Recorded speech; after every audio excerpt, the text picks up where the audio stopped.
जम्मा एउटा गाडी चढ्न जीवन पुरै राजनीति गरेर अनि भ्रष्टाचार गरेर राजनीति गरिरहेछन्। जम्मा एउटा गाडी चढ्न, एउटा घर बनाउन। आश पनि धेरै ठुलो, बिक्ता पनि धेरै खतरनाक हिसाबले चाहिँ तपाईको प्राप्त गर्ने गरिकन बिक्ने पनि यिनीहरूको हैसियत छैन।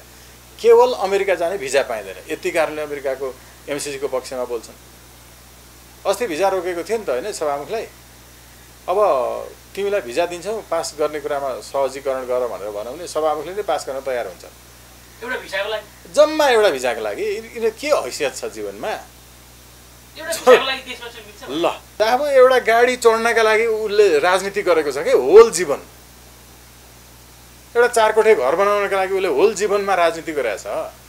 उसको दिमागमा त्यो भन्दा केही पनि छैन। यो आन्दोलनले सरकार हल्लिन्छ, परिणाम के सोच्नु भएको छ? एमसीसी खारेज हुन्छ। एमसीसी खारेज हुन्छ विश्वस्त हुनुहुन्छ? पूर्ण रूपमा एमसीसी पूर्ण रूपमा असफल हुन्छ।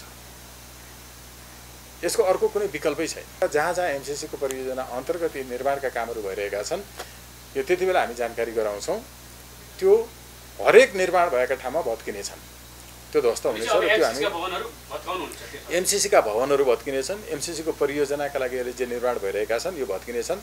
यो हामी तुरुन्तै कार्यक्रमहरू चाहिँ घोषणा गर्छौँ र यो पूर्ण रूपमा ध्वस्त हुनेछ र यसलाई लामो समय लाग्दैन, यो महिना चाहिँ कट्दैन। चाहिँ त्यस्तो सांसद छ जसले कुनै विधेयकलाई राम्रोसँग अध्ययन गरेर अनि यसको खराब पक्ष यो रहेछ, असल पक्ष यो रहेछ भनेर पास गर्छ। जो जागिर खान गएको छ, जागिर खानेहरूले तपाईको पेटी जागिरीका रूपमा राखेका छन्। न कानुनको अध्ययन छ, न जनताप्रति वफादारी छ, केवल वफादारी छ विदेशीप्रति। विदेशीको पैसा खाएर विदेशीको नेपालमा रहेको प्रमुख एजेन्ट मध्येको कर्मचारी त केपी ओली थिए। उनले राति बोलाएर आफ्नै तपाईको कार्यालयमा चाहिँ विदेशी तपाईको जासुसी संस्थाको प्रमुखलाई आफूले खाएको जागिरको प्रतिवेदन बुझाए। यस्तो संसारको कुनै देशमा अहिलेसम्म भएको छैन जहाँ कुनै देशको सरकारको प्रमुखले अर्को देशको जासुसी संस्थाको प्रमुखसँग राति 12 बजे आफ्नै देशको पनि एउटा कर्मचारी नराखिकन, परराष्ट्र मन्त्रालयको कर्मचारीलाई नराखिकन एक्लै भेट्छ र जागिर खान्छ। राजनीतिक पुरुष वेश्याहरूले चलाएको यो व्यवस्थामा एकै मिनेटमा एक थोक भनिन्छ, अर्को मिनेटमा अर्को थोक भनिन्छ र भनिन्छ सरकारमा हुँदाखेरि एमसीसी पास गराउन मेरो कर्तव्य हो, बाहिर निस्किने बित्तिकै कहाँ एमसीसी पास हुन सक्छ भनेर भनिन्छ। अस्ति ओलीलाई रिझाउनको लागि एमसीसी त आफैमा राम्रो छ भनेर भन्ने नवयुवा नेताहरू सबै फेरि एकैछिनमा अर्को कुरा गर्छन्। यिनीहरूको कामै पेसै ठग्ने हो त। अनि हाम्रा बच्चाबच्चीहरूले चाहिँ यिनीहरूले बोलेको सुन्दाखेरि चाहिँ बच्चाले ठग्न सिक्छ भनेर अब टेलिभिजन बन्द गर्नुपर्ने स्थिति छ। अनि यस्ता ढाँड छलहरूबाट गर्नेहरूले जनतालाई जानकारी दिन्छन् त समयमा के कुरा भयो भनेर। अनि त्यो हामीले पत्ता लगाइदिनु पर्ने, हामीले भनिदिनु पर्ने, त्यसको अर्थ हामीले बुझाइदिनु पर्ने, संस्कृत पनि हामीले बुझाइदिनु पर्ने, इङ्ग्लिस पनि हामीले बुझाइदिनु पर्ने। यिनीहरूले त केवल हिन्दी जान्दछन्, अलिअलि नेपाली भाषा पनि बुझ्दैनन्। काम गर्छन् उनीहरूका लागि, अमेरिकनहरूका लागि काम गर्छन्, जानी नजानी दायाँ बायाँ गर्छन्। यो अलि यहाँ पिएचडी धारीहरू ठुला कुरा गरिरहेछ। यिनीहरूको एउटै प्रतिस्पर्धा थियो कि मोहम्मद अफ्ताब आलमहरूलाई जेलबाट बाहिर कसले चाहिँ निकाल्ने। यिनीहरूको प्रतिस्पर्धा भनेकै इन्डो अमेरिकन प्याकलाई चाँडो र सबैभन्दा बढी खुसी कसले बनाउने। त्यो प्रतिस्पर्धामा चाहिँ एउटा तपाईको विदेशी एजेन्टले जितेको छ। जहिले पनि अब शब्द त गलत प्रयोग गर्नु हुँदैन, तर कुनै घरमा कसैका लागि काम गर्न बसेका सहयोगी, जसलाई नराम्रो शब्दमा नोकर भनेर भनिन्छ, तिनीहरूले आफ्नो मालिकलाई बढीभन्दा बढी खुसी बनाउन आपसमा झगडा गरेर प्रतिस्पर्धा गर्नु सामान्य कुरा हो। र इन्डो अमेरिकन मालिकहरूलाई खुसी बनाउने एउटा प्रतिस्पर्धा थियो ओली क्याम्प र देउबा क्याम्प बीचको। त्यो प्रतिस्पर्धामा एउटा बलियो चाहिँ नोकरले अर्को कमजोर चाहिँ नोकर समय परिस्थितिमा जो बन्न पुग्यो उसलाई जितेको छ। यति मात्रै न हो, ओलीले पनि सरकारमा हुँदाखेरि चाहिँ एमसीसी चाहिँ पहिलो प्राथमिकता हो र यसलाई चाँडो पास गराउन चाहन्छु भनेर चाहिँ उनीहरूले विघटन गरेको संसद बिउजिएपछि आफै भनेका थिए। त्यो भएको हुनाले no elementary any differences between both of the governments हैन। र it's not a new government. यो अहिले जो हामीले भनेका छौँ यो नयाँ सरकार होइन। ओलीको सरकार, यो सरकार, यो सबै एउटै सरकार हो। यो पुरानो सरकार पनि होइन। 51 सालको सरकार अहिले चलिरहेछ, मान्छे तिनै छन्। अब कसरी नयाँ सरकार हुन्छ? मान्छेहरू यो मिडियामा आएर एकछिन दिग्भ्रमित हुन्छन् मिडियाका कुराहरू। मिडियाका लागि मनोरञ्जन जनतालाई दिने र जनतालाई पङ्गु बनाउने तथ्य कुरा त मिडियाले पनि ल्याएको छैन कि यो व्यवस्था पनि पुरानै हो, यी मान्छेहरू पनि पुरानै हुन्, यो सरकार पनि पुरानै हो, देउबा र ओलीमा केही फरक छैन, यो त मिडियाले भन्दैन। यो त विश्लेषक भन्ने समीक्षकहरूले पनि भन्दैनन्। जसले यो कुरो भन्छन् ती मान्छेहरू त मिडियामा ब्ल्याकआउट हुन्छन्। केही तपाईँ हामी जस्ता चाहिँ हैन निष्पक्ष स्वतन्त्र रूपमा पत्रकारिता गर्ने र बताउने मान्छेहरू छौँ जो यो तथ्य राखिरहेका छौँ। मैले सर कुरा यसैमा जोड्न चाहेँ, योभन्दा अगाडि पनि हामीले एमसिसीको बारेमा एउटा बहस गरेका थियौँ, हजुरसँग एउटा संवाद गरेका थियौँ। तर अहिले कुरा गरिरहँदाखेरि एमसिसीका कैयौँ मुद्दाहरूले अहिले सम्पूर्ण नेपालले नै झुक्किएको छ। त्यति बेलाको बहस नै अहिले उथलपुथल जस्तो भएको जस्तो छ। किन भन्दाखेरि त्यो हिसाबको बेलामा भनौँ न अनुदान दिने भनेर रकम जुन भनौँ न एक हिसाबले बाहिर प्रचार गरिएको थियो र जनतामा एउटा भ्रमिक समाचार फैलाएको। तर अहिले अमेरिकाका राजदूतले के भनिसकेका छन् भन्दाखेरि त्यो हाम्रो लगानी हो पनि भनेर अभिव्यक्ति दिइराखेका छन् र यसै कुराहरूमा अन्य धेरै अभिव्यक्ति दिइराखेका छन्। यी सम्पूर्ण कुरा निहालेर गर्दाखेरि अब चाहिँ के लाग्छ? यो चाहिँ के हो भने मान्छेहरूले कम बुझ्यो होला नि, हाम्रो पनि कमजोरी रह्यो बुझाउन। तर ठाउँमा गएर चाहिँ जो हामीले अमेरिकन एम्बेसीमै गएर बुझाएका छौँ वाट एमसिसी इज, होइन, how it has to be interpreted, यो कसरी उनीहरूले पनि बुझ्नुपर्छ। अङ्ग्रेजी भाषा बुझ्ने सबै मान्छे अङ्ग्रेजी भाषामा लेखिएका लिगल कन्टेन्टहरूको इन्टरप्रिटेसन गर्न सक्दैनन्। अमेरिकामा गएर बसेको कुनै मान्छेले सबै बुझ्दैन। नेपाली भाषा नै बोल्ने, नेपाली भाषा जान्ने, लेख्ने, नेपालमै पढेका पिएचडी, नेपालीकै पिएचडीले पनि कानुनमा भएको समाहवान, इत्लानामा, तायदाती, दायदाती यी कुराहरू बुझ्दैन। हेर्नुहोस् है, कतिपय तपाईँको चाहिँ अब हामी कहाँ आएका शब्दहरू चाहिँ तपाईँको आयातित शब्दहरू होलान्, होइन, अनि कतिपय शब्दहरू तद्भव होलान्, कोही तत्सम होलान्, संस्कृतको जस्ताको जस्तै जो नेपाली बनिसके। 1910 सालमा पहिलोपटक चाहिँ तपाईँको चाहिँ होइन बेलायतबाट फर्केर आउँदाखेरि कानुनचीहरूलाई लिएर आएर लेखिएका कानुनको अहिलेसम्म नेपालीमा अभ्यास भयो, त्यो नेपाली भयो भनेको नेपाली भाषा मै त बुझ्दैनन्, जसको अफिसियल ट्रान्सलेसन पनि नेपाली भाषामा त्यो भनेको के हो भन्ने कुरो बुझ्दैनन्। तिनले अङ्ग्रेजीमा बुझाउन खोज्छन् र यहाँ दुःख छ। हामीले पहिल्यै भनेका थियौँ कि यो एउटा आर्थिक कार्यक्रम होइन, यो पूर्ण रूपेण सैन्य कार्यक्रम हो, यो सैन्य रणनीतिक कार्यक्रम हो। र अमेरिकनहरूले जति बेलादेखि नेपाल जस्ता देशहरूमा उनीहरूले प्रयोग गर्ने गरेको सफ्ट इन्फ्लुएन्सको प्रोग्रामहरू जो थियो, जहाँ मानवाधिकारको क्षेत्र मार्फत, शिक्षाको क्षेत्र मार्फत, जहाँ स्वास्थ्यको क्षेत्र मार्फत उनीहरूले चाहिँ सहयोग गर्ने कार्यक्रमहरू चलाइआएका थिए र ती कार्यक्रमहरू मार्फत नेपालमा जस्ता अरू देशहरूमा सैन्य हस्तक्षेप गर्न उनीहरूलाई चाहिँ कार्यादेश, म्यान्डेट भन्छ इङ्ग्लिसमा, मिलेन। यही प्रयोजनले पहिला चाहिँ कार्यरत केही संस्थाहरू थिए, जस्तो तपाईँको चाहिँ अब युएसएडहरू थिए, होइन, त्यसै गरिकन तपाईँको चाहिँ अब एसिया फाउन्डेसन जस्ता संस्थाहरू थिए।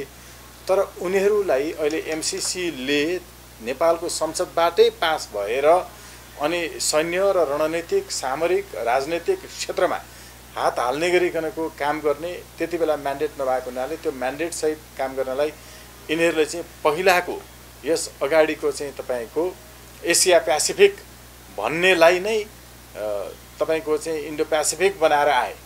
हेर्नुहोस् है, र इन्डियालाई यसको केन्द्रमा राखेर अनि नेपाल जस्ता देशहरूलाई चाहिँ क्वाड भन्ने एउटा चाहिँ सैन्य सङ्गठन छ।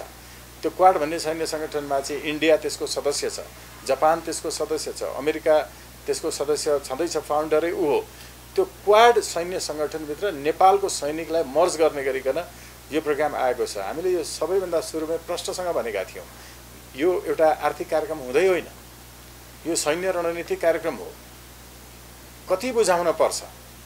तपाईँको यत्तिकै भनिएको हो कि तपाईँ हजुर कुरा यसैमा जोड्न चाहेँ। एकजना सांसदले संसद भवनमा के भनेको छन् भन्दाखेरि जति बुदा पनि बाहिर ल्याएका छन् यी केही बुदाहरू मात्रै हुन्, तर अझ योभन्दा जटिल र अझ योभन्दा राष्ट्रघाती बुदाहरू बाहिर ल्याउन बाँकी छ र नेपाल सरकारले बाहिर ल्याइयोस्, जनताका सामु संसदमा पेश गरियोस् भने ती कस्ता बुदा हुन सक्छन् सर? अब उहाँले भन्नुभएको त्यो बुदा होइन, होइन, खासमा सम्झौता हो, सम्झौता उहाँले भन्नुभएको खासमा संसदमा जो छ यति समयदेखि उनीहरू जान्दैनन् 2074 को तपाईँको चाहिँ अङ्क 68 मा राजपत्र सूचना प्रकाशित गरेर अहिलेको यो MCC का लागि सबै काम गर्न तपाईको चाहिँ मिलेनियम च्यालेन्ज अकाउन्ट विकास समिति चाहिँ नेपालमा वैधानिक बनाइयो र त्यसले अहिले चाहिँ तपाईको खर्च गरिरहेको छ, जग्गाहरू अधिग्रहण गरिरहेको छ। यो अरु सम्झौताहरू जुन छन्, यी सम्झौताहरूको बारेमा नेपालमा कुन चाहिँ सांसद त्यस्तो छ जसले आएका विधेयकहरू पर्गेलेर पास गरेर बुझेर यो पास भनेर तपाईको चाहिँ सम्मति जनाउँछ। यिनलाई यिनका मालिकले जे भन्छन् त्यही गर्ने न हो, होइन र? कुन चाहिँ त्यस्तो सांसद छ जसले कुनै विधेयकलाई राम्रोसँग अध्ययन गरेर अनि यसको खराब पक्ष यो रहेछ, असल पक्ष यो रहेछ भनेर पास गर्छ? जो जागिर खान गएको छ, जागिर खानेहरूले तपाईको पेटी जागिरेका रूपमा राखेका छन्, यस्ता मान्छेहरूबाट यही हुन्छ। यो विरोध होइन है, किनभने हामीले चाहिँ तुलनात्मक अध्ययन गर्ने, होइन, तपाईको चाहिँ सत्य पर्गेल्ने गरिकन विश्लेषण गर्ने। सांसद लगायतका व्यक्तिहरूलाई पनि थाहा छैन ती कतिपय छैन नागरिकले कसरी थाहा हुन्छ? हो, बाहिर कसरी आउँछ ती ओके, अब हेर्नु त। हो, अब हो, यो चाहिँ के हुन्छ भने डेमोक्रेटिक कन्ट्रीमा चाहिँ स्टेटले मिडिया चलाउनु हुन्न भनिन्छ। हेर्नुहोस् है, सरकारले गोरखापत्र चलाउँछ, रेडियो चलाउँछ, टेलिभिजन चलाउँछ, राइजिङ नेपाल चलाउँछ, राष्ट्रिय समाचार समिति चलाउँछ। हो, यी सञ्चार माध्यमहरू चाहिँ सरकारले किन चलाउँछ? एउटै कारणले चलाउँछ कि उसले यी जे कामहरू गर्छ यो कामहरू चाहिँ तपाईको यी सञ्चार माध्यमहरू मार्फत जनतालाई थाहा दिनुपर्छ। संसदबाट के कानुन पास भयो भन्ने कुरो तपाईँ र मलाई थाहा छैन भने मलाई मान्छे मारेको चाहिँ यति 20 वर्ष सजाय हुँदो रहेछ श्रीमान, मलाई त थाहै थिएन कानुन, त्यही भएर मारे, माफी पाऊँ भन्न पाइन्छ? पाइँदैन। Because the ignorance of law is not excused. That's why the state things कि it has been disseminated for the people through the media that is run by the government. सरकारले चलाइरहेको छ। अघि मैले भने रेडियो नेपाल, नेपाल टेलिभिजन, राजसंसार, Gorkhapatra, rising Nepal, यी सबैबाट चाहिँ उसले छापेर दिनुपर्थ्यो हरेक दिन गरेका काम। जस्तो हामीले योभन्दा पहिला संविधान सभा विघटन भएको बेलामा संविधान सभा विघटन चाहिँ तपाईको भदौ 14 गतेसम्म डेट भनिएको थियो। भदौ 14 गते तपाईको चाहिँ 2 वर्ष पुग्छ भनिएको थियो। भदौ 14 गते होइन, भदौ 13 गतेको राति 12 बजे 2 वर्ष पुग्थ्यो। 14 गते यिनीहरूले चाहिँ तपाईको संसदको संविधान सभाको चाहिँ होइन म्याथ थपे। त्यति बेलाको मैले सम्झिँदैछु है। तपाईले 7 दिनभित्र काम गर्नुपर्छ भनेर आइतबार भन्नुभयो भने तपाईले आइतबारै काम गर्नु भने त 8औं दिनमा गर्नुभयो कि 7 दिन होइन नि त। शनिबार 7 दिन पुरा हुन्छ, होइन र? त्यति बेला चाहिँ तपाईको काम हुनु पर्थ्यो। भदौ चाहिँ 13 गते भित्रमा 14 गते यिनीहरूले एकचोटि म्याथ थपे। त्यो म्याथ थपेको बेलामा हामीले चाहिँ यो विषयलाई चाहिँ कानुनी विषय बनायौँ। अनि त्यति बेला के भयो भने हामीले माग गऱ्यौँ कि कति बजेर कति मिनट जाँदा कुन मितिमा म्याथ थपिएको। त्यो त 14 गते थियो। यिनीहरू बुझिहाले हाम्रो कुरा। राष्ट्रपति भवन कार्यालयलाई पनि हामीले विपक्षी बनायौँ। अनि त्यति बेला हामीले चाहिँ तपाईको संसद भवनलाई पनि विपक्षी बनायौँ। उनीहरूले के जवाफ दियो भने संसदले अहिलेसम्म यो मितिमा भन्ने गरेको छ, कति बजेर कति मिनट जाँदा चाहिँ लेखेको हुँदैन भनेर जवाफ दिए। हेर्नुहोस् है, त्यति बेला सर्वोच्च अदालतले एउटा आदेश गरेको छ कि संसदले गरेका हरेक कुराहरू कुन मितिमा कति बजेर कति मिनट जाँदाखेरि कसरी पास भयो यो जनतालाई तुरुन्तै जानकारी गराउनु र मिनट सेकेन्ड पनि लेखेर जानकारी गराउनु। अहिलेसम्म गराएनन्। हामीले राइट टु रिजेक्ट 11 वर्ष अगाडि चाहिँ जारी गराएको निर्देशनात्मक आदेश अझै पालना नगरे जस्तो, कानुन नबनाए जस्तो त्यो पनि गरेका छन्। मैले जोड्न खोजेको के भने संसदबाट भएका कानुनहरू, सम्झौताहरू इत्यादि सरकारले गरेका कामहरू चाहिँ सरकारले मिडिया चलाउनुको अर्थ मिडिया मार्फत जनतालाई जानकारी दिने हो। यिनीहरूले जानकारी दिएनन्। यो निरङ्कुश शासन व्यवस्थामा हुन्छ। In the name of democracy, होइन, इट्स ओलिगार्की। यो इट्स एन ओलिगार्की। यो चाहिँ के भने मनमा हरि नभएको, धर्म कर्ममा विश्वास नभएका पापिष्ठहरूले चलाउने शासनमा यस्तो हुन्छ। हाम्रो गीताले के भन्छ भने मन्त्री गुप्त परिभाषणले, मन्त्रीले गोप्य कुराहरू सार्वजनिक गर्नुपर्छ, जानकारी गर्नुपर्छ, जनतालाई सम्भाषण गर्नुपर्छ, जनतालाई थाहा दिनुपर्छ। न शास्त्रको अध्ययन छ, न कानुनको अध्ययन छ, न जनताप्रति वफादारी छ। केवल वफादारी छ विदेशीप्रति। विदेशीको पैसा खाएर विदेशीको नेपालमा रहेको प्रमुख एजेन्ट मध्येको कर्मचारी त केपी ओली थिए। उनले राति राति बोलाएर आफ्नै तपाईको कार्यालयमा चाहिँ विदेशी तपाईको जासुसी संस्थाको प्रमुखलाई आफूले खाएको जागिरको प्रतिवेदन बुझाए। यस्तो संसारको कुनै देशमा अहिलेसम्म भएको छैन जहाँ कुनै देशको सरकारको प्रमुखले अर्को देशको जासुसी संस्थाको प्रमुखसँग राति 12 बजे आफ्नै देशको पनि एउटा कर्मचारी नराखिकन परराष्ट्र मन्त्रालयको कर्मचारीलाई नराखिकन एक्लै भेट्छ र जागिर खान्छ। यो पहिलोपटक भयो। त्यसैले अघि भन्नुभएको जुन छ कि किन जनतालाई थाहा जानकारी दिँदैनन्, पहिलो कुरा यिनीहरू धर्म अनुसार चलेका होइनन् नि, यिनीहरू चाहिँ गीता वेद पुराण मान्ने होइनन् नि, यिनीहरू त विदेशी संस्कृति परम्परा इतिहास धर्म र विदेशी जासुसी संस्थाका एजेन्टहरू हुन् नि। त्यसैले यो देशलाई तपाईको चाहिँ दार्शनिकता सहितको आध्यात्मिकता सहितको राजनीतिबाट हराएको अध्यात्म र दर्शनको पुनर्जागरणको अभियान पनि हो। हामी जो उन्नत लोकतन्त्रको कुरा गर्छौं, प्रत्यक्ष प्रजातन्त्रको कुरा गर्छौं, स्वतन्त्र राष्ट्रिय अभियानको कुरा गर्छौं, यसले चाहिँ राजनीतिबाट हराएको अध्यात्म र दर्शनको पुनर्जागरणको कुरा गर्छ। त्यो पुनर्जागरण नहुन्जेलसम्म यिनीहरूले छलछामको राजनीति, ढाँटको राजनीति मात्रै गर्छन्।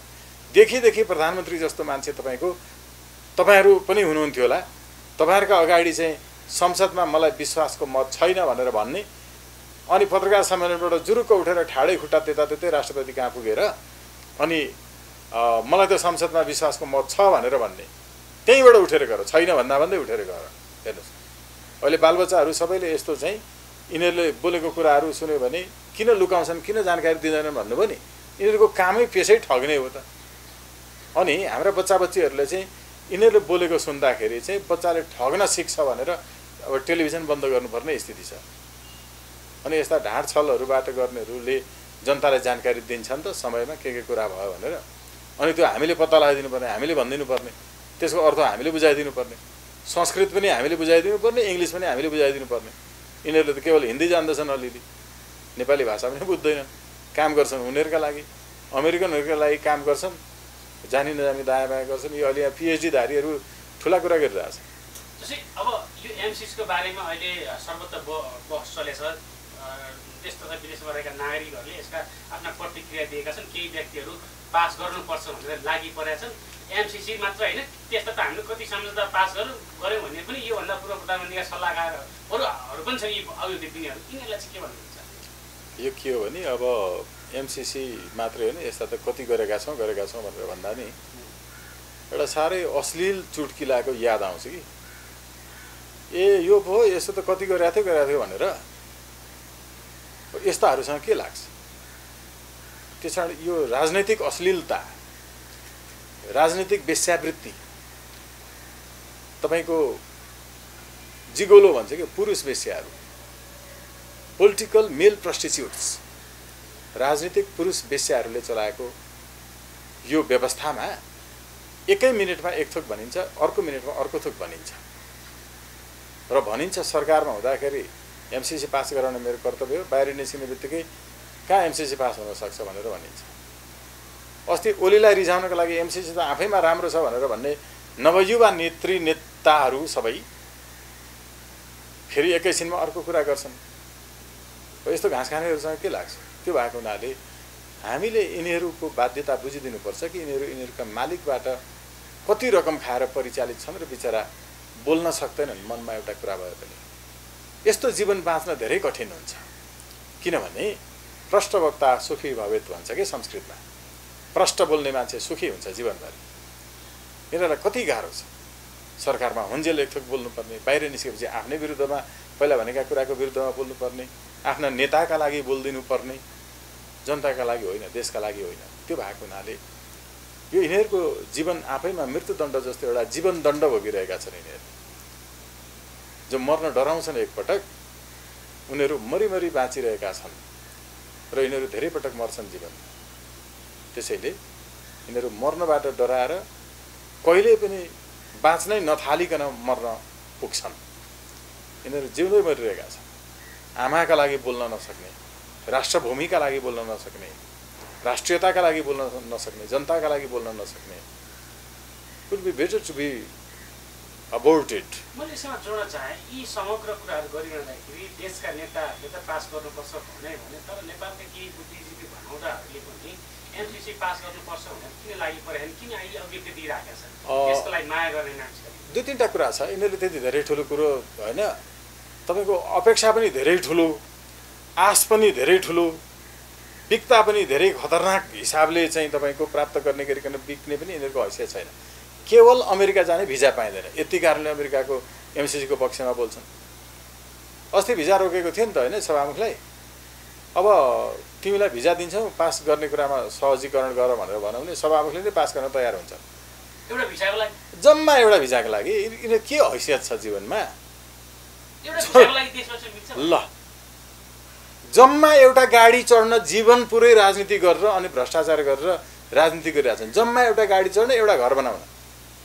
यस्तो तपाईँको चाहिँ दरिद्र मान्छेहरूले अनि के गर्छन्? भिजा पाउनका लागि एमसिसीको पक्षमा बोल्छन्। तपाईँलाई थाहा छ तपाईँकै साथीहरू पनि यति बेला एमसिसीको विरुद्धमा भएको कुनै स्टेटसलाई लाइक कमेन्ट सेयर किन गर्दैन?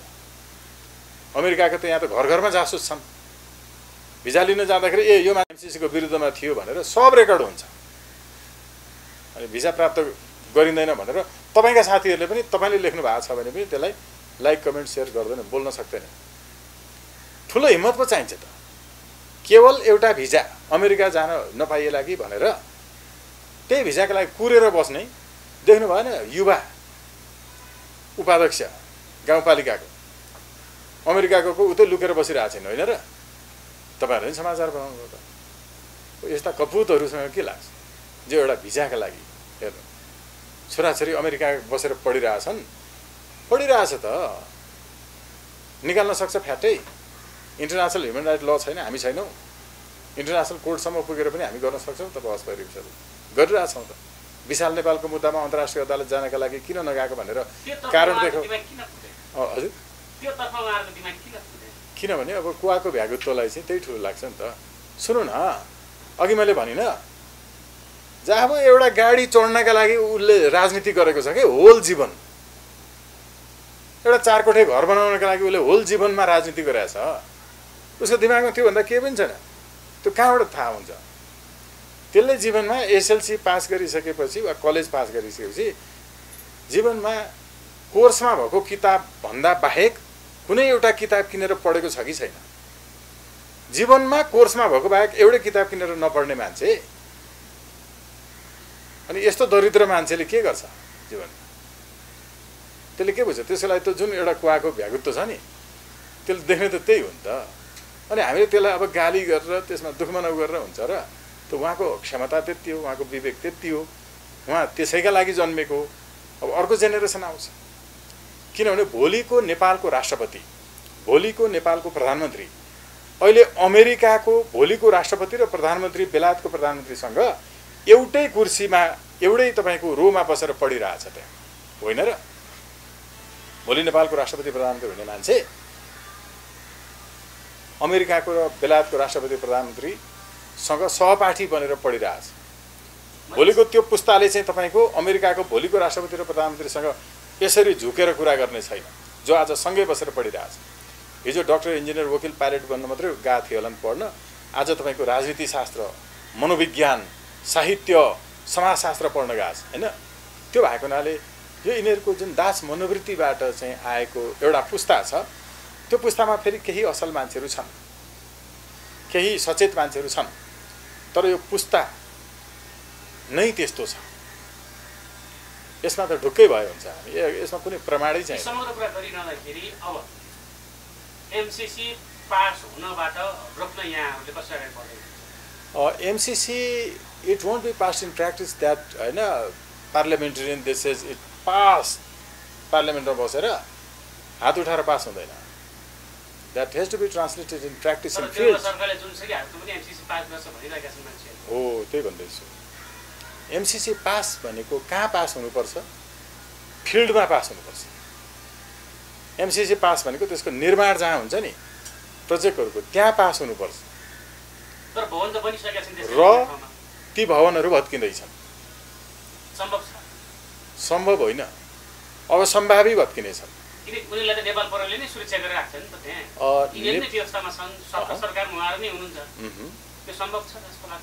नेपाल सरकारले र नेपालको प्रहरीले सुरक्षा दिएर त नेपालको सशस्त्र प्रहरीको आइजीलाई पनि राखेका थियो नि त। मर्निङ वाक हिँड्दै गर्दाखेरि बाटोमा कसरी मारिए? सुरक्षा थिएन। तत्कालीन राजालाई सुरक्षा थिएन दरबारभित्र? के का लागि गरियो भन्ने कुरा फरक कुरा हो। तर यो देशमा कोही सुरक्षित छैन, किनकि जब देश सुरक्षित हुने स्थितिमा छैन नि,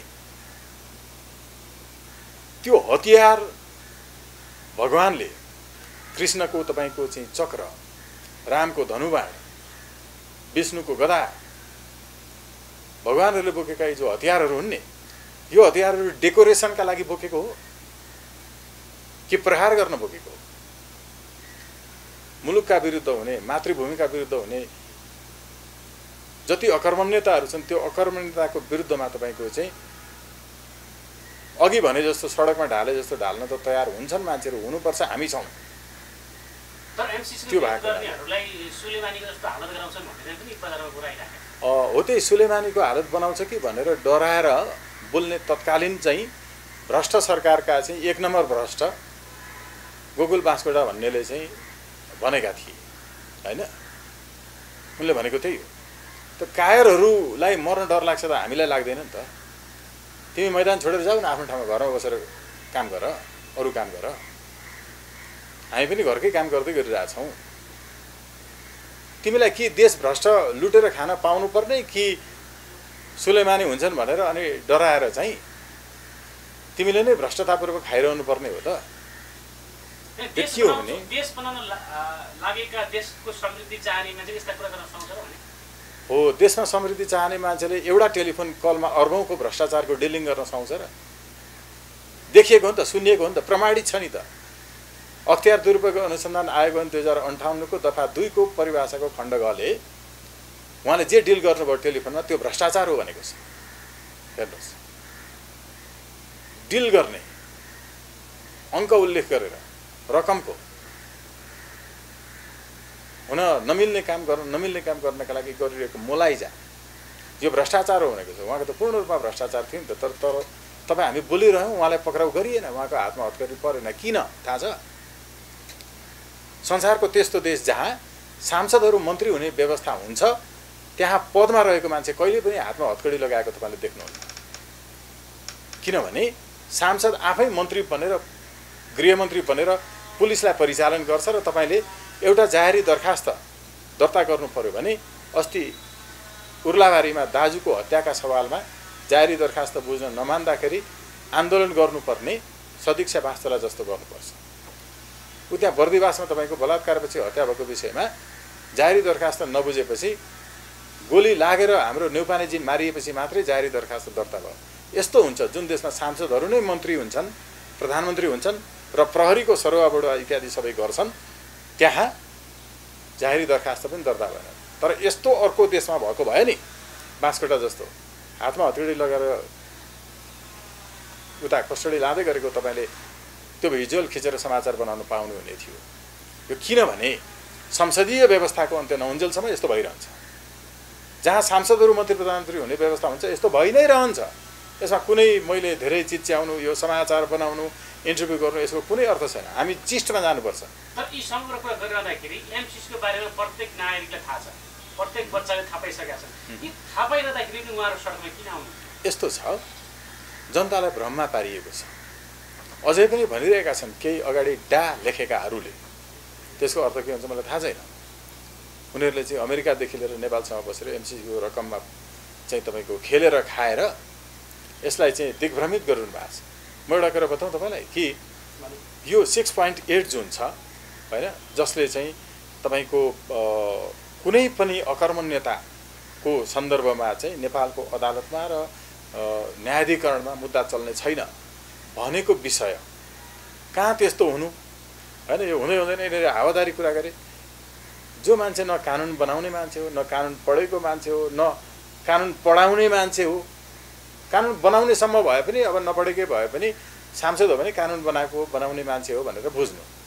हामी जब अमेरिकन एम्बेसीमा गएर त्यहाँ प्रवेश गरेर होइन, तपाईँ पनि हुनुहुन्थ्यो त्यो दिन होइन, साथीहरू हुनुहुन्थ्यो, हामीले त्यहाँ गएर चाहिँ 45 मिनट कुराकानी गरेपछि ल तपाईँहरूको कम्प्लेन केमा हो हामीसँग कुराकानी भयो। हामीले 6.8 लाई सबभन्दा महत्त्वपूर्ण रूपमा उठायौँ कि नेपालमा जुनसुकै अकर्मण्यता गर्दा पनि अमेरिकी सरकारको कुनै पनि कर्मचारी वा एमसीसीको कर्मचारी वा पूर्व कर्मचारीलाई मुद्दा लाग्दैन। अनि के भने केही चाहिँ तपाईँको यो चाहिँ नेपालका एमसिसी पक्षधरहरूले भन्ने गरेकै कुरा उनीहरूले पनि भने पढाइएको रहेछ होइन यो त अराइजिङ आउट अफ दिस कम्प्याक्ट भन्ने कुरो त त्यही 6.8 मै लेखा छ नि यो एमसिसी कार्यान्वयन गर्न व्यवधान भएका कुनै कुरा रहेछन् भने यो कार्यान्वयन गर्ने सवालमा उठेका विषयमा पो मुद्दा नलाग्ने भनेको त भनेर भने हेर्नुहोस् है जो अहिले अरू केही उपबुजुर्गहरूले भनिरहेछन् हामीले उनीहरूलाई भन्यौँ कि यो कानुनमा भएको जो संसदबाट पास भएपछि नेपाल कानुन पनि लागू नगरे त्यो लागू हुन्छ यसको व्याख्या कसरी गर्ने भन्दा मैले भने जसरी होइन न तिमीले भने जसरी हो it's equally applicable all over the world that the verdict of the court in any case will be guided by the Legal Interpretation Act. यो संसारका सबै देशहरूमा छ नेपालमा नि संसदीय निर्वाचन 2015 सालमा भयो तर संसदीय निर्वाचन हुनुभन्दा 5 वर्ष अगाडि आजभन्दा 68 वर्ष अगाडि कानुनको व्याख्या कसरी गर्ने भने विश्वभरि त्यो अभ्यास भएको हुनाले नेपालमा त 8 सालमा तपाईको चाहिँ प्रधान न्यायालय बन्यो 13 सालमा सर्वोच्च अदालत भयो त्यति बेला अरु संसदै थिएन र पनि अदालत थियो के अदालतले गरेको व्याख्या वास्तवमा स्वाधीन छ कि छैन न्यायपालिका भनेर हेर्नलाई त्यो देशमा कानुन व्याख्या सम्बन्धी ऐन छ कि छैन भनेर हेरिन्छ कुनै देशमा भ्रष्टाचार चाहिँ बढी छ कि छैन भनेर ट्रान्सपरेन्सी इन्टरनेसनलले निकाल्छ नि अस्ति केपी ओलीको पालामा संसारको सबभन्दा भ्रष्ट केपी ओली भन्यो जसले भ्रष्टाचार गर्नेलाई आफै न्यायाधीश बनेर भ्रष्टाचार गरेको छैन भनेर भाषण गर्दै हिँड्यो हो अनुहार हेर्न चाहन्न भनेको चाहिँ उहाँले चाहिँ हैन भ्रष्टाचारीलाई प्रवेश निषेध लेख्ने अनि पहिला आफै पस्ने अरूले प्रवेशै नपाउने भने हो के त्यो गर्दिने अब अघि म भन्न आएको कुरा भन्छु है जसरी भ्रष्टाचारको सवालमा जुन देशमा चाहिँ तपाईको सार्वजनिक खरिद ऐन छ त्यो देशमा भ्रष्टाचार चाहिँ कम छ भनेर त्यो प्यारामिटर हो जुन देशमा अख्तियार दुरुपयोग अनुसन्धान आयोग संवैधानिक रूपमा छ अम्बुड्सम्यान त्यहाँ भ्रष्टाचार चाहिँ कम छ विधिको शासन छ भन्ने मानिन्छ ट्रान्सपरेन्सी इन्टरनेसनलले यही हेर्ने हो त्यस्तै कानुन व्याख्या सम्बन्धी ऐन पनि हुन्छ जसले न्यायालयले स्वाधीन ढङ्गले व्याख्या गर्छ कि गर्दैन कानुनको प्रधान न्यायाधीशले भनेर अर्को प्रधानमन्त्रीले भनेर राष्ट्रपतिले भनेर होइन कानुनको व्याख्या सम्बन्धी ऐनले भने बमोजिम व्याख्या गर्ने हो त्यो व्याख्या अनुसार तिम्रो देशमा पनि छ यो अराइजिङ आउट अफ दिस कम्प्याक्ट भन्ने कुरा चाहिँ के हो भने एमसिसी को कार्यालयमा कुनै चेलीहरू गए एमसिसी गलत छ यसले गलत काम गर्यो यहाँ चाहिँ तपाईको अर्को खालको निर्माण गरेर हाम्रो चाहिँ यहाँ स्रोत साधन खत्म गर्यो भनेर कम्प्लेन गर्न गयो भने उनीहरूले समातेर नियन्त्रणमा लिएर भित्र लगेर बलात्कार गरे भने पनि हो त्यो विषय चाहिँ यो एमसिसी कार्यान्वयन गर्ने सम्बन्धमा व्यवधान भएकोले हामीले नियन्त्रणमा लिएर चाहिँ केही सोधपुछ पो गरेको त नेपालको कानुन उल्लङ्घन गर्ने गरिकन हामीले चाहिँ हैन बलात्कार गरेको होइन यो त अराइजिङ आउट अफ दिस कम्प्याक्ट हो भनेर भन्यो भने त्यो हो कि होइन भनेर कसले निर्कल निकाल्छ अदालतले निकाल्छ तर तपाईँ पहिले अदालत जानै दिनुहुन्न अनि यो अराइजिङ आउट अफ दिस कम्प्याक्ट हो कि यो चाहिँ वास्तवमा क्रिमिनल एक्टिभिटिज हो भन्ने कुरोको व्याख्या हुन पाउँदैन नि त हो कि होइन भन्नुहोस् त भनेर भनेपछि अनि अमेरिकनहरूले अब इट्स अ बिट कन्फ्युजन हैन विल डिस्कस अन इट यति भनिसकेपछि ल ठिक छ तपाईले कुरा बुझ्नुभयो हामीले भन्यौँ त्यसपछि बाहिर बुझ्नेले जवाफ दिने स्थिति नभएपछि बरु अर्को कुरा गर्छ तर अपव्याख्या गर्दैन के जबरजस्ती आफ्नो ढङ्गले मैले भनेको उनीहरूले राम्रोसँग बुझेका छन् अमेरिकनहरूले हामीले त्यहाँ गएर त 45 मिनट बुझाउँदाखेरि किन इन्डियाको कन्सेप्ट लिन पर्ने किन योसँग उनीहरूसँग के पनि जवाफ दिने यो बारेमा हेर्नुहोस् है यो भनेको के हो भने यत्र विद्वान भनेले त बुझेका छैन सर्वसामान्यले तपाईको चाहिँ भ्रममा राखिएको छ यसलाई चाहिँ चिर्न जरुरी छ एउटा तर अब एक्सनमा जाने बेलामा जनतालाई अहिले हामीले बुझाउने तर्फ भन्दा जनताले रोक्ने हो र एमसिसी जनताले पास गर्ने हो र जसलाई रोक्नु पर्ने हो जसलाई बुझाउनु पर्ने हो त्यसलाई बुझाउने हो पहिलो कर्तव्य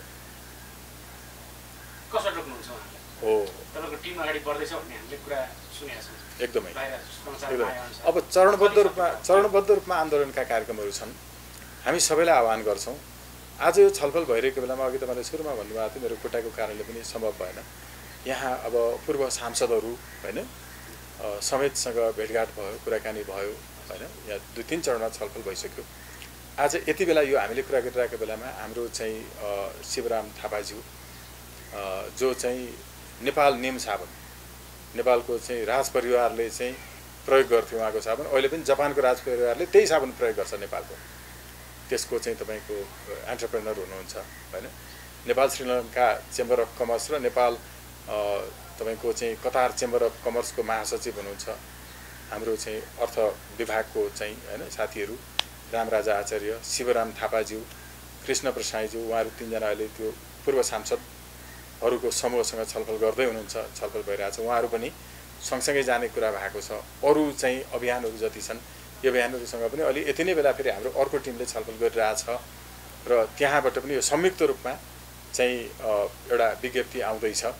त्यसमा हामी चाहिँ अब जोसुकै पनि आउन सक्नुहुन्छ, जुनसुकै पार्टीमा भए पनि, कुनै पनि पार्टीमा नभए पनि एमसीसी विरोध गर्न आउन सक्नुहुन्छ। तर त्यहाँ आएर कसैले मार्क्सवाद जिन्दाबाद, अर्को कसैले चाहिँ के लेनिनवाद माओवाद जिन्दाबाद भन्न पाउँदैन।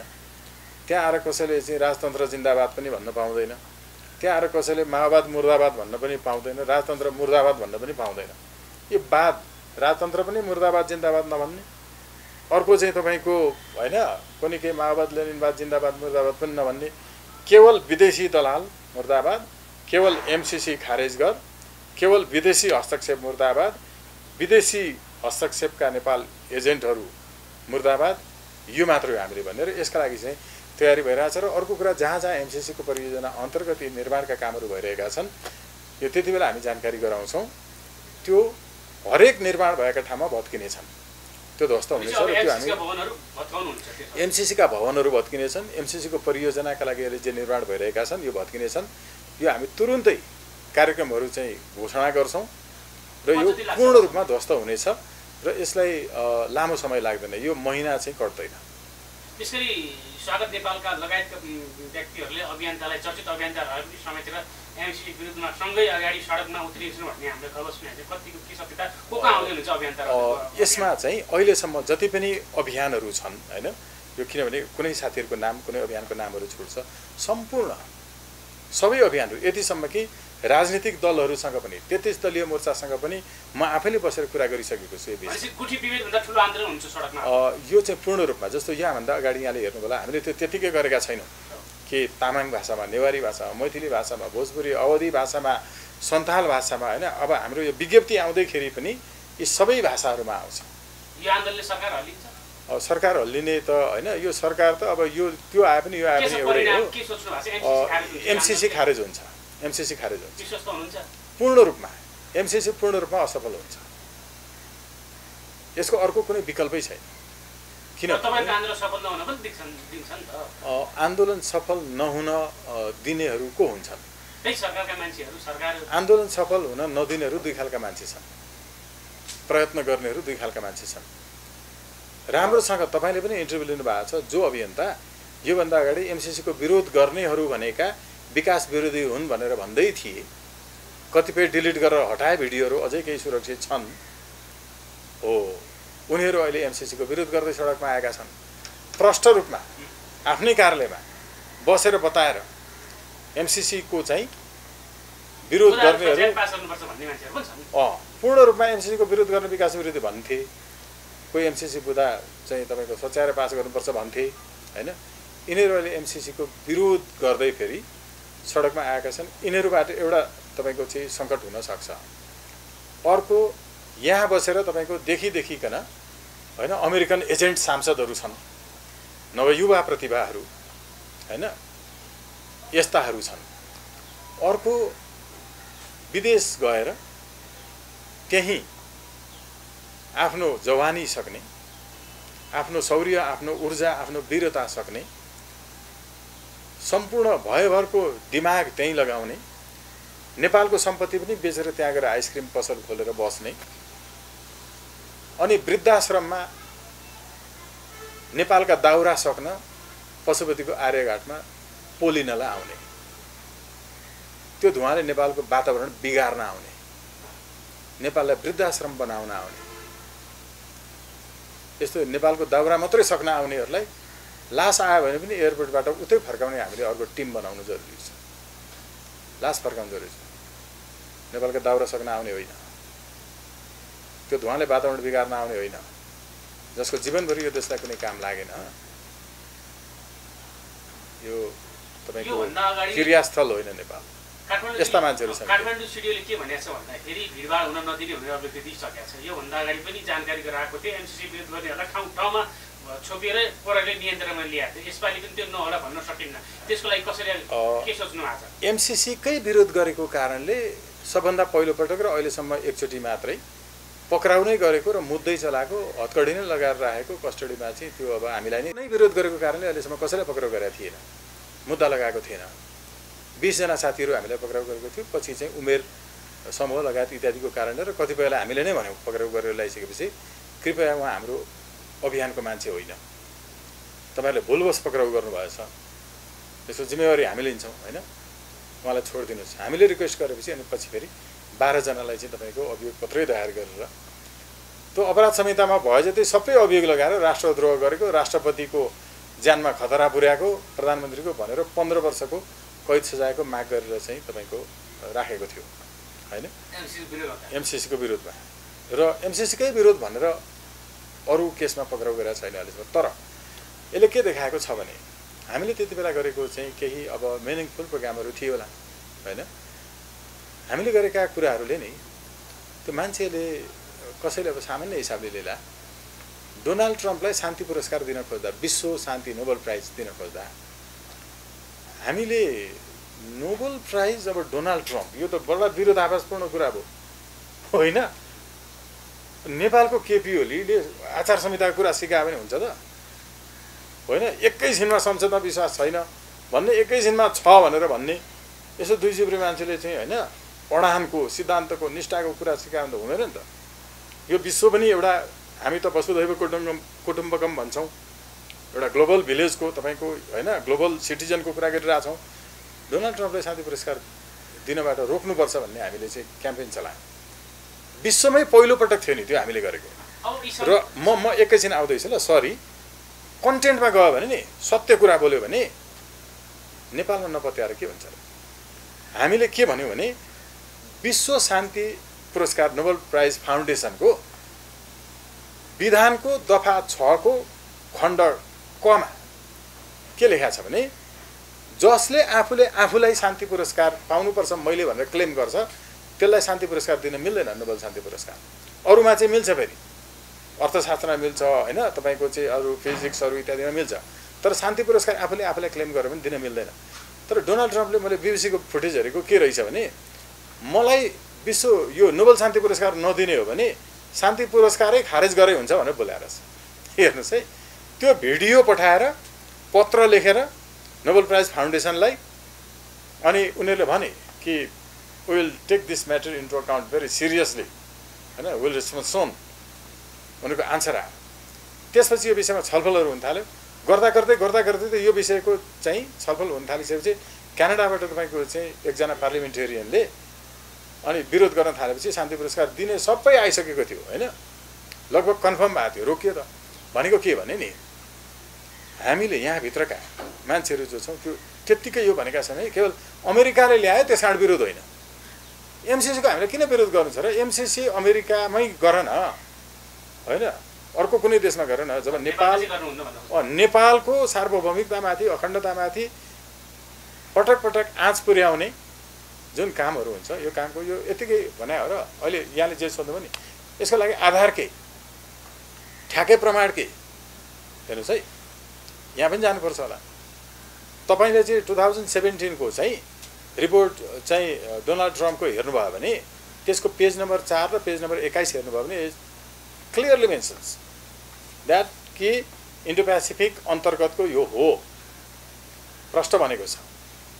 हामीले चाहिँ तपाईँको इन्डो पेसिफिक अन्तर्गत यो हो भन्ने विषयलाई चाहिँ पहिल्यैदेखि नै इन्डो पेसिफिकलाई एमसीसी मार्फत कार्यान्वयन गरिआएका छौँ भन्ने कुरो चाहिँ लेखिएकै छ के।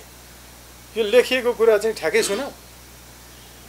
सुनाऊ भने मैले यहाँ चाहिँ यो एउटा चाहिँ पत्रिकाको मैले राखेको हो, यो पत्रिकामा मैले लेखेको आर्टिकल हो। जसको सम्पादक नेपाल पत्रकार महासङ्घको पूर्व सभापति धर्मेन्द्र झाज्यू अहिले पनि हुनुहुन्छ र नागरिक दैनिकको चाहिँ सम्पादकीय पृष्ठको फिचर सम्पादक सुबित गुरागाई यसको सम्पादक हुनुहुन्छ। त्यसमा लेखेको यो पहेँलो हाइलाइटेड जुन छ नि त्यो फेरि रिपोर्टको स्क्रिनसट हो नि यो हेर्नु।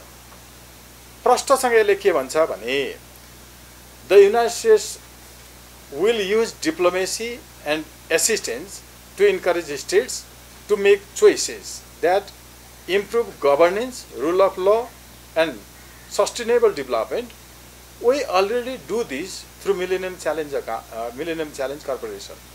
Millennium Challenge Corporation अन्तर्गत हामीले यो rule of law का कुरा हैन गुड गभर्नेन्स का कुरा यी कुराहरू गर्दै आएका